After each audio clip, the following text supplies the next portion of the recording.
అసలు ఆ చిరంజీవి సార్ ని చూసి ఏం నేర్చుకున్నాను తెలుసా? జంతర్ మంతర్ చూమంతర్ కాలి అంటే ఇలాంటి హగ్ ఇచ్చుకుంటే మనం 100% పర్ఫెక్ట్ గుడ్ థింగ్ చేస్తాం. మన చిరంజీవి సార్ నుంచి అది నేర్చుకో. జంతర్ మంతర్ ఛూమంతర్ ఖాళీ అందర్ దరద్ దెబ్బ ఖాళీ.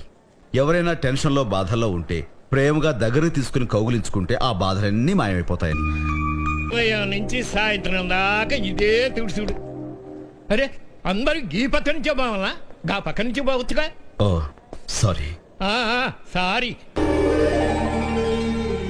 బాబాయ్, ఇక్కడికి వచ్చేవాళ్ళంతా వాళ్ళ జబ్బు నయమైపోగానే డాక్టర్లకి థ్యాంక్స్ చెప్పి వెళ్ళిపోతారు. వార్డులన్నీ శుభ్రపరిచే నీకు మాత్రం థ్యాంక్స్ చెప్పరు. అసలు వాళ్ళందరికంటే ముందుగా థ్యాంక్స్ చెప్పాల్సిందే నీకు. అందుకే బాబాయ్ నీకు థ్యాంక్స్.